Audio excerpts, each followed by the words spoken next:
Assalamualaikum warahmatullahi wabarakatuh. Halo, apa kabar para pecinta sinetron Ketika Cinta Memanggilmu? Jumpa lagi bersama dengan Mimin ya.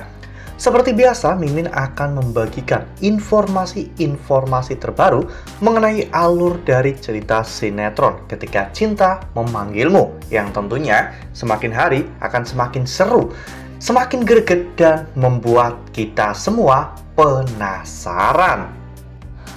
Di video kali ini, Mimin akan memprediksi kemungkinan-kemungkinan besar yang akan terjadi di sinetron Ketika Cinta Memanggilmu untuk episode yang akan datang, di mana di episode yang akan datang kita akan menyaksikan sebuah momen yang cukup menegangkan dan sangat seru. Momen di mana Aksa ingin menangkap Galang di pelabuhan, namun ternyata Bastian juga ada di sana. Ini akan menjadi sebuah momen yang tentunya sangat menegangkan bagi Aksa.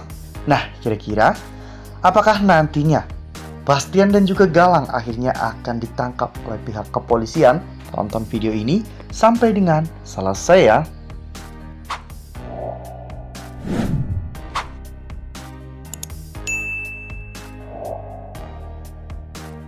Ya, seperti yang telah kita ketahui bahwa saat ini Aksa, Adam, dan juga Zaki memang sedang memiliki misi untuk menghancurkan Galang, di mana sebelumnya Lian Bagaskara menugaskan mereka untuk menjebak Galang agar Galang ditangkap oleh pihak kepolisian.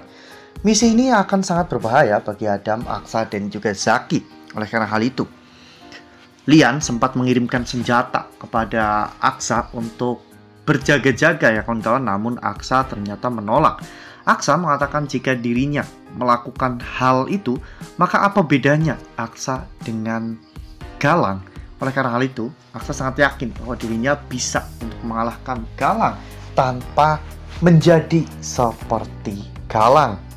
Ya, namun di episode sebelumnya Galang berusaha untuk menyingkirkan Aksa dengan cara meracuni Aksa ya kawan-kawan. Galang menekan Amira untuk menghabisi Aksa melalui minuman yang Galang pesan.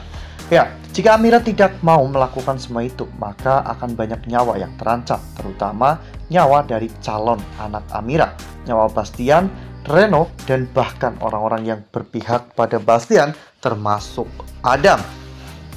Dengan berat hati dan dengan keputusan yang sangat Amira sesali seumur hidupnya, Amira akhirnya menuangkan racun itu ke minuman Aksa sambil berharap agar Aksa tidak datang. Namun nyatanya Aksa malah justru datang karena Aksa ingin menyampaikan sebuah berita penting tentang perceraiannya dengan Bella. Dan pada saat itu, akhirnya Galang pun menghubungi Amira lagi dan menekan Amira untuk menawarkan minuman itu kepada Aksa. Amira pun menawarkan minuman kesukaan itu. Namun, di akhir kalimat, Amira mengatakan, "Silahkan, Mas Aksa mencicipi minuman kesukaan itu. Apakah rasanya masih sama atau tidak?" Aksa sempat melihat ke arah mata Amira, dan saat itu Aksa tahu bahwa di dalam minuman itu sudah ada sesuatu. Dan Aksa tahu bahwa Amira melakukan semua ini pasti karena tekanan dari Galang. Ya, Aksa tahu bahwa saat ini Amira pasti disuruh oleh Galang. Oleh karena hal itu, Aksa pura-pura meminum minuman tersebut. Dan setelah itu Aksa pura-pura batuk dan terjatuh ya kawan-kawan.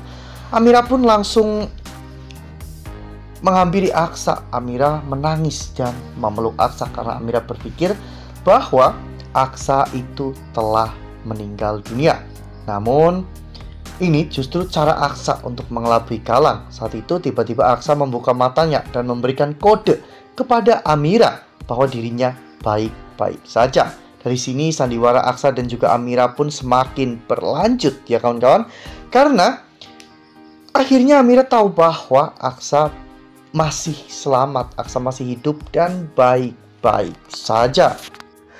Nah, sebelum lanjut di video kali ini, Mimin sarankan agar teman-teman menekan tombol subscribe dan juga nyalakan lonceng notifikasinya agar teman-teman semua tidak ketinggalan informasi-informasi terbaru dari alur cerita sinetron Ketika Cinta Memanggilmu. Setiap hari, Mimin akan membagikan informasi-informasi penting dan juga terbaru dari sinetron Ketika Cinta Memanggilmu. Dan Mimin juga menyarankan agar teman-teman menonton video ini sampai dengan selesai agar tidak terjadi kesalahpahaman di antara kita. Ya, mengapa Mimin bisa seyakin itu? Karena Mimin melihat foto ini ya kawan-kawan, dimana ini terlihat sangat keren. Aksa, Adam, dan juga Zaki. Mereka memakai pakaian yang serba hitam. Dan mereka juga berada di sebuah kondisi di malam hari. Ini tentunya adalah operasi penjebakan untuk Galang ya kawan-kawan. Aksa dan juga Zaki serta Adam, mereka sudah mulai bergerak untuk mengalahkan Galang dan membuat Galang dipenjara di sebuah tempat. Karena memang saat ini Galang sedang melakukan sebuah transaksi yang ilegal, yaitu transaksi senjata. Namun tanpa diduga-duga, ternyata Bastian juga ada di pelabuhan yang sama. Karena memang sebelumnya Bastian mendapatkan informasi dari anak buahnya tentang pelelangan dari sebuah berlian hasil jarahan di Singapura ya kawan-kawan. Dan ini akan dilelang di jalur laut, dan otomatis Bastian pasti juga akan berada di dermaga untuk menunggu barang. Ya, transaksi ilegal seperti itu biasanya dilakukan di tengah malam ya kawan-kawan, tepatnya jam 12 sampai jam 1 malam. Karena jam-jam segitu itu biasanya orang-orang sudah terlelap tidur. Namun Aksa, Zaki, dan juga Adam, mereka bertiga benar-benar menjalankan tugasnya dengan baik. Mereka sudah menyusun semua rencananya dan menyiapkan penyergapan untuk Galang ya kawan-kawan, agar polisi bisa menangkap basah Galang. Dan ini mungkin akan menjadi sebuah rencana yang sangat besar yang mungkin dilakukan oleh Aksa sekali seumur hidup ya kawan-kawan. Ini menyangkut hidup dan juga mati untuk Aksa. Dan ini juga menyangkut tentang masa depan Aksa, yaitu Amira dan calon anaknya yang ada di dalam kandungan Amira. Wah, bener-bener makin seru nih, makin greget dan makin membuat kita semua penasaran ya kawan-kawan. Kira-kira siapakah yang nantinya akan tertangkap oleh pihak kepolisian? Apakah Galang atau justru Bastian Rahardian yang tidak tahu menahu tentang rencana Aksa sehingga malah justru akan menjadi korban? Nah, menurut teman-teman, siapa nih yang akan tertangkap di episode selanjutnya? Galang atau Bastian? Atau malah justru lebih bagusnya keduanya ya kawan-kawan? Nah, itu adalah prediksi dari Mimin. Lalu, bagaimana dengan prediksi dari teman-teman semua? Tuliskan pendapat teman-teman semua di dalam kolom komentar ya. Nah, Mimin rasa cukup sampai di sini. Mimin membagikan informasi-informasi terbaru mengenai dari alur cerita sinetron Ketika Cinta Memanggilmu. Terima kasih juga untuk teman-teman semua yang telah menonton video ini sampai dengan selesai ya. Ambil sisi positifnya dan juga tinggalkan sisi negatifnya. Karena cerita ini hanyalah fiktif belaka. Wassalamualaikum warahmatullahi wabarakatuh.